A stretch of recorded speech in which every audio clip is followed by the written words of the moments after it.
Hello बच्चों, कैसे हो आप सभी। वेलकम है मेरे यूट्यूब चैनल पर जिसका नेम है केमिस्ट्री क्लासेस बाय पूजा यादव। और आज की इस वीडियो के अंदर हम लेकर आए हैं सम कमर्शियल सेल्स और जिनको हम क्या बोलते हैं, बैटरीज। ठीक है, ये लास्ट टॉपिक है यूनिट 3 का।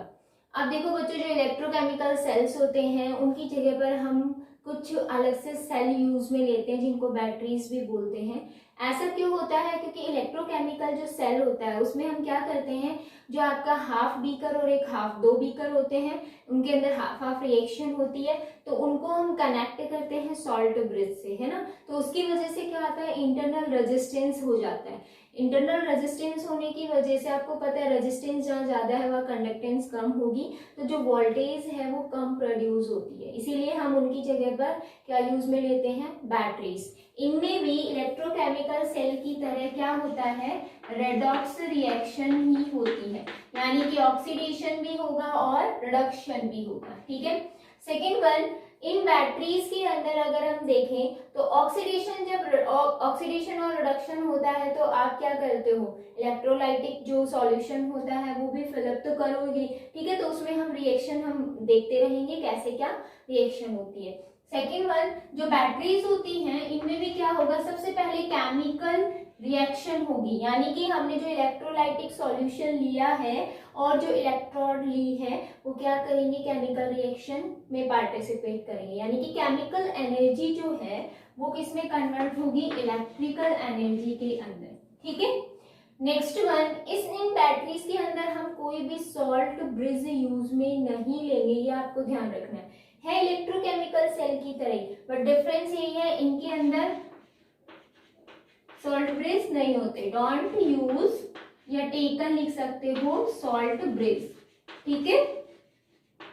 अब अगर हम बात करें इन बैटरीज की, तो इन बैटरीज को जनरली क्लासिफाई किया जाता है 3 कैटेगरी के अंदर।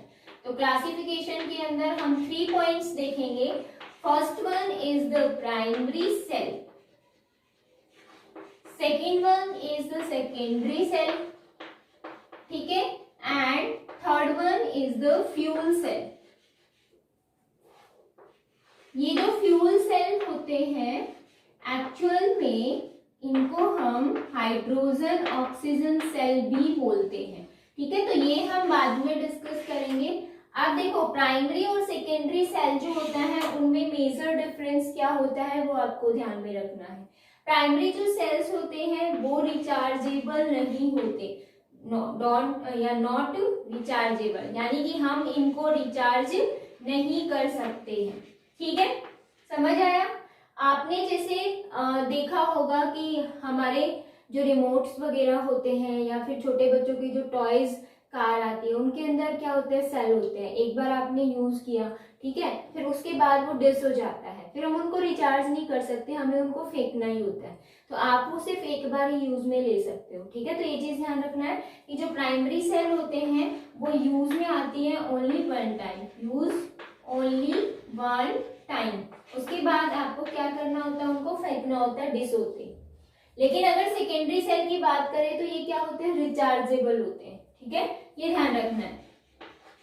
अब आपको बहुत अच्छे से पता है, सभी जो स्टूडेंट्स हैं अभी फोन में लगे रहते हैं, वीडियोस वगैरह देखते हैं, अपना होमवर्क भी देखते हैं, तो फोन की बैटरी डिस हो जाती है। ठीक है, या फिर आपके घर में इन्वर्टर की बैटरी है वो डिस हो जाती है, तो वो क्या होता है, फिर उनमें चार्जिंग प्रोसेस होती है ना, तो वो क्या होते हैं, रिचार्जेबल होते हैं। ठीक है, यानी कि वो सेकेंडरी सेल है। और रिचार्ज डिस होने के बाद आप क्या करते हो, चार्जिंग पे लगा देते हो। चार्जिंग पे लगाने के बाद जैसे ही चार्ज हुआ आप उसको फिर से यूज में लेने लग जाते हो। इसका मतलब उनको एक बार तो यूज में लेते नहीं है। तो जो सेकेंडरी सेल्स होते हैं वो यूज में आते हैं जब आप डिस हो जाएगा, आप चार्जिंग पे लगा दोगे और फिर से आप यूज में ले लोगे, तो use again and again after recharging.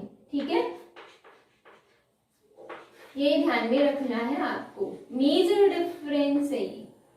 Next, अगर हम प्राइमरी सेल डिस्कस करना चाहते हैं तो कौन कौन से सेल होंगे जो अभी आपके सिलेबस में है। एक तो है बच्चों ड्राई सेल एंड सेकेंड है मर्करी सेल। ठीक है, ये हम डिस्कस करेंगे आज की वीडियो के अंदर, प्राइमरी सेल। नेक्स्ट वीडियो के अंदर हम सेकेंडरी सेल देखेंगे और फ्यूल सेल देखेंगे। ठीक है, तो जो सेकेंडरी सेल है वो कौन कौन से हैं? एक तो है लेड स्टोरेज सेल, जो कि इन्वर्टर की बैटरी होती है ना, वही लेड स्टोरेज। एंड सेकेंड हम देखेंगे निकेट सेल।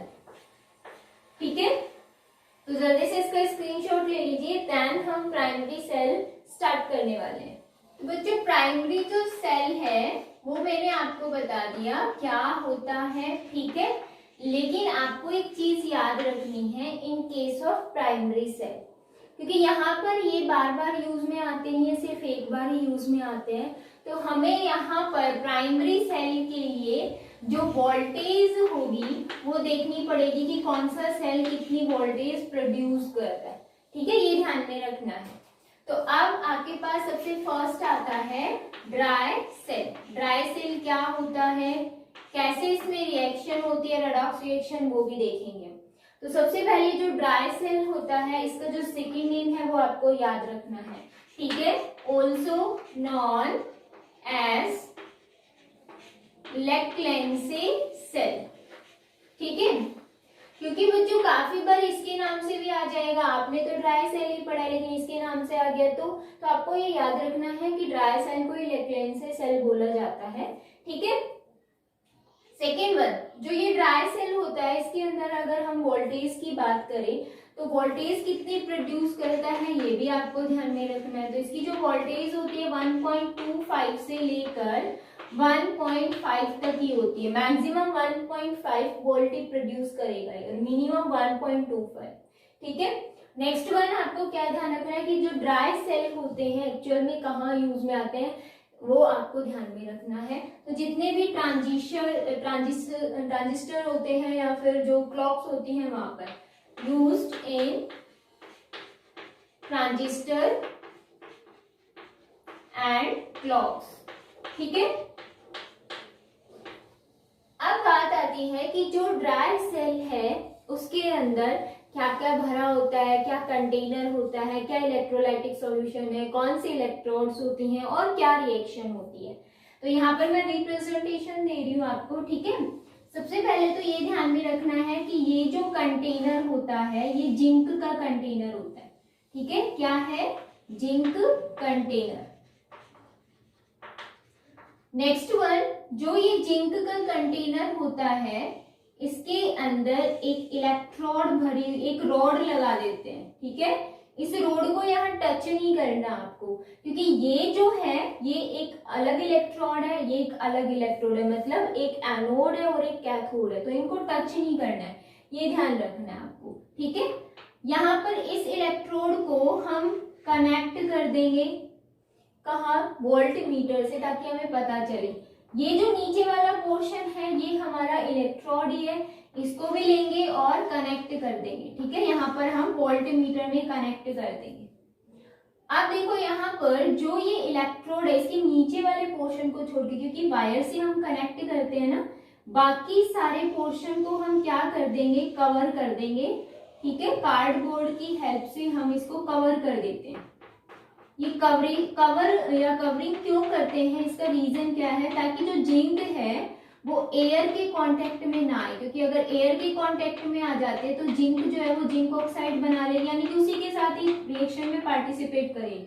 यहाँ पर कोई रिएक्शन ही नहीं होगी, केमिकल रिएक्शन। ठीक है, अब क्या होता है कि यहाँ पर जैसे हमें इलेक्ट्रोकेमिकल सेल के अंदर सॉल्ट ब्रिज यूज में लेते हैं, उसकी जगह हम यहाँ पर क्या लेते हैं? पोरस पेपर यूज में लेते हैं।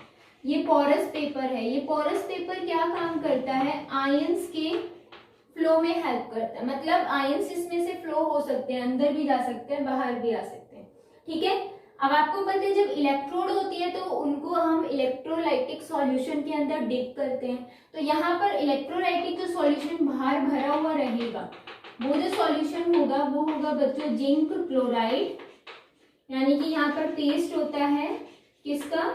Zinc chloride and ammonium chloride का। ठीक है, NH4Cl। और अंदर यहाँ पर अगर हम बात करें तो यहाँ पर जो सॉल्यूशन भरा हुआ रहेगा इलेक्ट्रोलाइटिक वो होता है बच्चों MnO2, मैं यहाँ ऊपर मेंशन कर रही हूँ। ठीक है, और साथ में क्या होता है, कार्बन होता है। और ये जो इलेक्ट्रोड होगी वो किसकी होगी, कार्बन की होती है, या हम ये कहें कि ये इलेक्ट्रोड किसकी है, ग्रेफाइट की। ठीक है, आप देखो बच्चों, आपको पता है कि दो इलेक्ट्रोड है, एक एनोड की तरह काम करेगी और एक कैथोड की तरह काम करेगी। तो जो जिंक कंटेनर है दैट मीन्स ये हमारी क्या है, जिंक की इलेक्ट्रोड है। ठीक है, किसकी तरह बिहेव करेगा, जिंक इलेक्ट्रोड की तरह। और ये हमारी होगी एनोड, और जो ग्रेफाइट की होगी वो क्या होगी, कैथोड होगी। ठीक है, ये ध्यान रखना है। तो ये पूरा सेटअप होता है, बस इसमें इतना ध्यान रखना है कि बाहर का जिंक का कंटेनर होता है जो कार्डबोर्ड से कवर होता है, एक नीचे की लेयर को छोड़ के। बाकी अगर हम इसके अंदर सॉल्यूशन की बात करें तो पेस्ट किसका होता है, अमोनियम क्लोराइड और जिंक क्लोराइड का होता है। और अंदर जो कार्बन की इलेक्ट्रोड होती है उसका जो सॉल्यूशन होता है वो मैग्नीज ऑक्साइड और कार्बन का भरा हुआ होता है। ठीक है, अब इसमें हम देखते हैं कि रिएक्शन कैसे होगी, ये काम कैसे करेगा। तो सबसे पहले जो जिंक की इलेक्ट्रोड है वो किसकी तरह काम करती है, एनोड की तरह काम करती है। ठीक है, यानी कि जिंक जो है वो क्या करेगा, जिंक 2 पॉजिटिव आयन के अंदर कन्वर्ट हो जाएगा एंड 2 इलेक्ट्रॉन यूज करेगा। ठीक है, तो यहाँ पर इस पूरे सॉल्यूशन में जिंक 2 पॉजिटिव आयन की कंसंट्रेशन बढ़ने लग जाती है। अब क्या होगा एनोड पर, सॉरी कैथोड पर, तो देखो कैथोड जो है वो किसकी है, कार्बन की। और आपको पता है कार्बन जो होता है, ग्रेफाइट कार्बन का ही एलोट्रोप है, वो अनरिएक्टिव होता है, यहाँ पर कोई रिएक्शन शो नहीं करेगा। इसका मतलब जो यहाँ इलेक्ट्रोलाइटिक सॉल्यूशन भरा हुआ है वो क्या करेगा, यहाँ पार्टिसिपेट करेगा केमिकल रिएक्शन में, जो कि किसका है, MnO2 का, मैग्नीज ऑक्साइड। ठीक है, अब ये मैग्नीज ऑक्साइड जो है वो किस किस के साथ रिएक्शन करेगा, अगर हम एक्चुअल में देखें तो यहाँ इलेक्ट्रॉन ये यूज कर रहा है तो क्या हो गया, ऑक्सीडेशन हो गया एनोड पर। रिडक्शन में क्या होता है, इलेक्ट्रॉन गेन होता है। अब इस केस के अंदर क्या होगा कि जो मैग्नीज की ऑक्सीडेशन स्टेट है, जब इलेक्ट्रॉन गेन करेगा ये तो ऑक्सीडेशन स्टेट चेंज हो जाएगी। और आपको पता है जब ऑक्सीडेशन स्टेट रिड्यूस होती है, कम होती है, तो रिडक्शन होता है। ठीक है, तो यहाँ पर ऑक्सीडेशन स्टेट इसकी क्या है, +4, कैलकुलेट करके देख लो, ये इसकी हम x मानते हैं। ठीक है, प्लस करोगे, ऑक्सीजन कितने हैं, 2, एक ऑक्सीजन की वैलेंसी कितनी होती है, -2 होती है ना, -2 चार्ज होता है, तो -2 को 2 से करोगे मल्टीप्लाई तो -4 यहाँ इक्वल के उधर जाएगा तो +4, इस पर कोई चार्ज है नहीं तो इक्वल के उधर 0 रहेगा। ये आपको कैलकुलेशन आती है सभी को, +4 है तो ये रिड्यूस हो जाएगा। कैसे रिड्यूस होगा, देखो बच्चों यहाँ पर क्या प्रेजेंट है, NH4Cl, यानी कि जो अमोनियम आयन है वो कहाँ जाएंगे, अंदर की साइड मूव करेंगे। ठीक है, अमोनियम आयन जैसे ही अंदर मूव करेंगे और यहाँ से क्या आ रहे हैं, इलेक्ट्रॉन्स भी आ रहे हैं, क्योंकि इलेक्ट्रॉन जिंक 2 पॉजिटिव में कन्वर्ट होकर ये 2 इलेक्ट्रॉन दे रहा है तो ये भी तो अंदर जाएंगे। तो जब ये इलेक्ट्रॉन अंदर जाते हैं तो इसकी ऑक्सीडेशन स्टेट चेंज हो जाती है, और ये किसमें चेंज होगा, Mn। एक्चुअल में फर्स्ट प्रोसेस क्या होती है, मैग्नीज जो होता है इसके साथ 2 ऑक्सीजन है। ठीक है, और NH4 पॉजिटिव आयन जो है इसमें क्या है, अगर ये H पॉजिटिव आयन दे दे इसको तो ये अमोनिया में कन्वर्ट हो जाएगा, इसका मतलब इसका एसिडिक नेचर है ना, ये H पॉजिटिव आयन देगा इसको, तो H पॉजिटिव आयन देगा तो ये किसमें कन्वर्ट होगा, देखो OH एंड ऑक्सीजन। अगर हम इसकी ऑक्सीडेशन स्टेट देखें तो क्या होगी, अब देखो OH पर -1 होता है, ऑक्सीजन पर -2 होता है, इसका मतलब टोटल -3 इक्वल के उधर जाएगा +3। मैग्नीज की ऑक्सीडेशन स्टेट क्या है, +3, +4 से +3 चली गई, इसका मतलब रिडक्शन हो गया। फर्स्टली तो यही होता है। अब इसमें हम इलेक्ट्रॉन भी दे रहे हैं तो इलेक्ट्रॉन तो ये गेन करेगा तभी +3 आया है ना। ठीक है, लेकिन अगर हम इसकी बात करें तो ये क्या करता है, अमोनिया प्रोड्यूस करता है।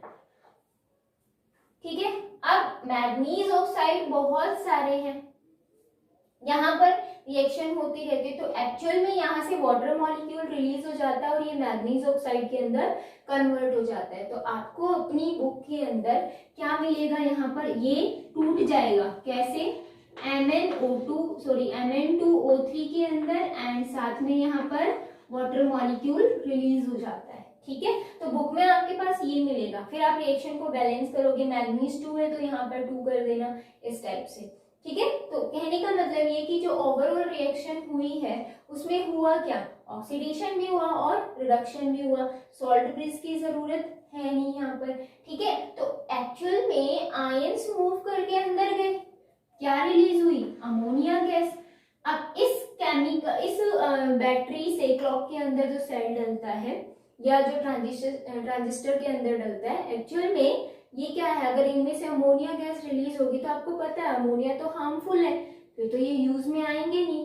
तो क्या होता है कि जो ये अमोनिया है वो गैस फॉर्म में रिलीज नहीं हो पाती है। क्यों नहीं हो पाती है, क्योंकि हमने यहाँ पर क्या भरा हुआ है, जिंक क्लोराइड और अमोनियम क्लोराइड का सॉल्यूशन।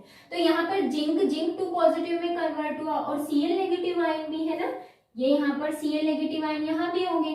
तो अमोनिया जो है वो जिंक 2 पॉजिटिव आयन, और क्योंकि ये जो जिंक 2 पॉजिटिव आयन सॉल्यूशन के अंदर बढ़ते चले जाएंगे, और यहाँ से Cl नेगेटिव आयन, क्योंकि अमोनियम आयन यूज में आ रहे हैं, तो Cl नेगेटिव आयन और जिंक 2 पॉजिटिव आयन के साथ कंबाइंड होके क्या बना लेता है, कॉम्प्लेक्स की फॉर्मेशन कर लेता है, जिसकी वजह से अमोनिया गैस रिलीज नहीं होगी और ये हार्मफुल नहीं होगा, ताकि हम यूज में ले सकें। ठीक है, ये चीज आपको ध्यान में रखनी है।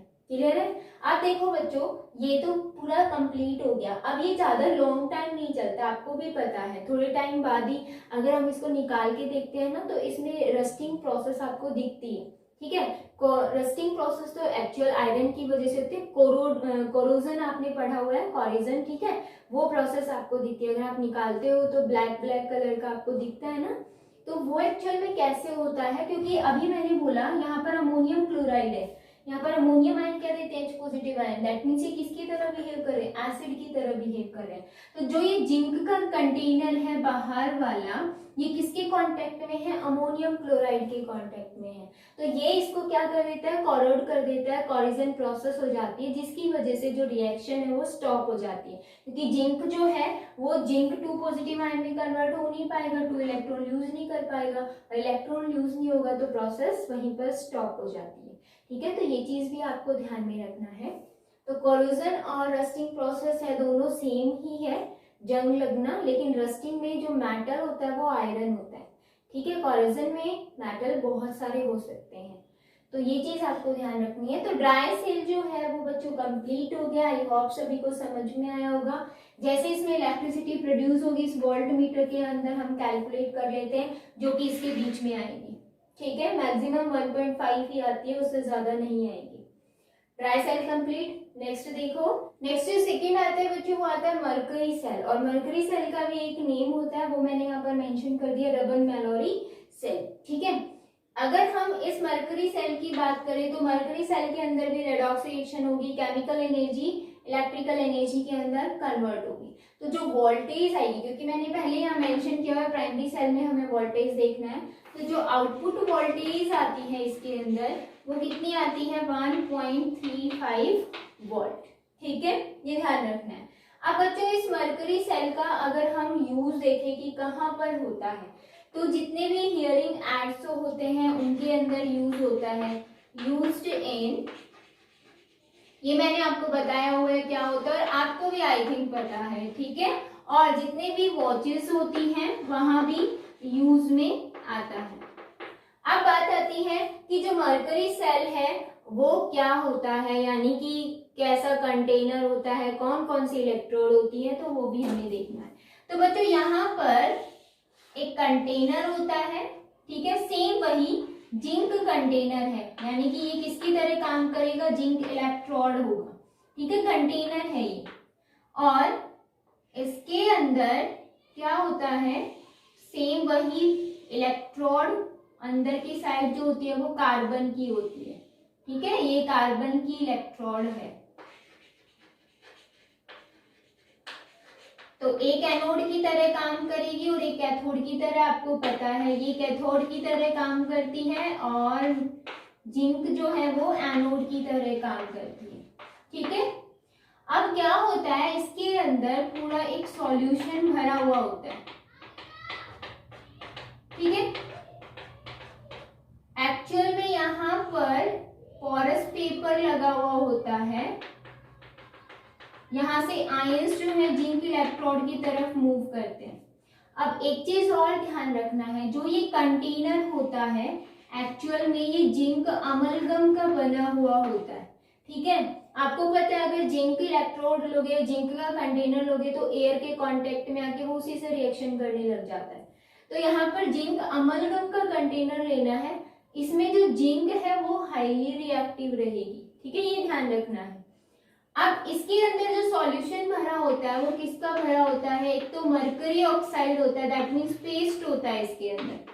ठीक है, साथ में क्या रहेगा, प्लस KOH रहता है, ध्यान रखना है आपको।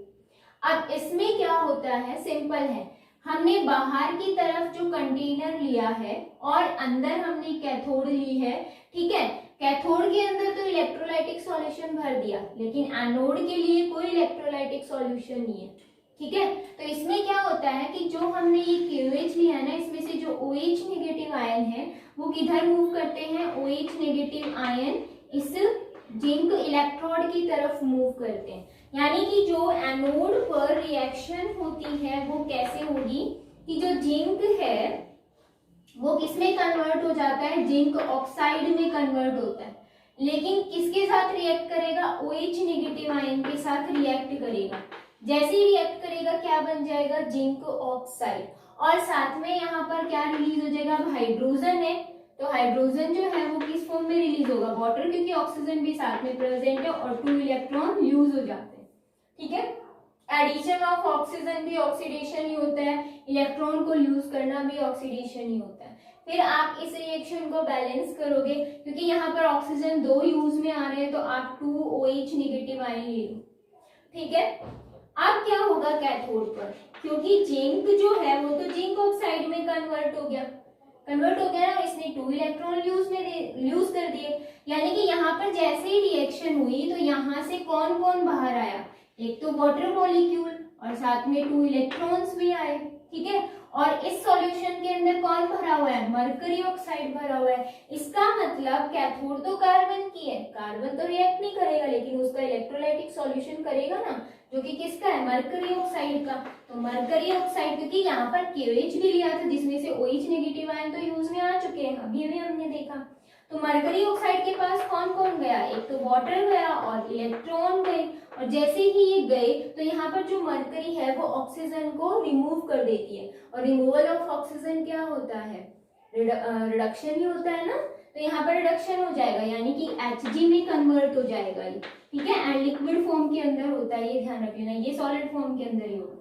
तो यहाँ पर मरकरी ऑक्साइड से मरकरी बन गई लिक्विड फॉर्म के अंदर, और आपको पता है जैसे जैसे मरकरी बनती चली जाएगी आपके लिए जो ये सेल है वो पॉइजनस होता चला जाता है। ठीक है, तो वहां पर रिएक्शन स्टॉप हो जाती है और ये ज्यादा काम नहीं करता है, ये तो आपको ध्यान रखना ही है। तो मरकरी ऑक्साइड किस में चेंज हुआ, मरकरी के अंदर चेंज हुआ। अब देखो यहाँ पर क्या रिलीज हुआ, जैसे 2 इलेक्ट्रॉन गेन करेगा, यहाँ ऑक्सीजन है, यहाँ पर क्या है, वाटर मॉलिक्यूल है, तो यहाँ हो जाता है 2 OH नेगेटिव आयन रिलीज हो जाते हैं। ठीक है, और इसमें ट्रिक है याद रखने की, वो क्या है कि जब जिंक OH नेगेटिव आयन के साथ रिएक्ट करेंगे तो यहाँ जितने वाटर मॉलिक्यूल और इलेक्ट्रॉन प्रोड्यूस कर रहे हैं वो यहाँ पर आ जाएंगे। ठीक है, लेफ्ट हैंड साइड, क्योंकि जब आप केमिकल इक्वेशन को ओवरऑल लिखते हो, रेडॉक्स रिएक्शन जिसको हम बोलते हैं, तो ओवरऑल रिएक्शन जो होगी वो रेडॉक्स रिएक्शन, इसमें क्या होगी, देखो जो अपोजिट चीजें होती है वो कैंसिल आउट हो जाती है। जैसे कि वाटर है, वाटर से कैंसिल आउट हो गया, 2 इलेक्ट्रॉन से कैंसिल आउट, और 2 OH नेगेटिव आयन यहाँ पर कैंसिल आउट। तो ओवरऑल रिएक्शन क्या हुई कि जिंक ने रिएक्ट किया मरकरी ऑक्साइड के साथ, क्योंकि यहाँ पर कुछ नहीं है, सिर्फ ये 2 ही रिएक्टेंट है। ठीक है, एंड एरो के उधर कौन बचा, एक तो जिंक ऑक्साइड बचा और एक क्या बचा, मरकरी।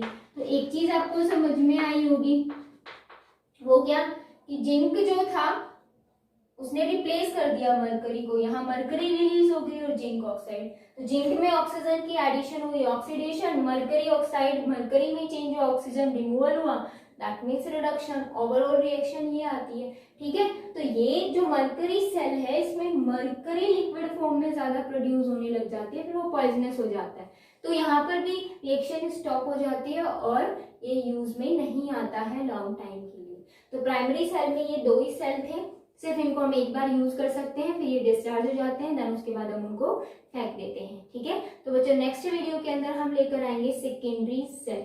Take care.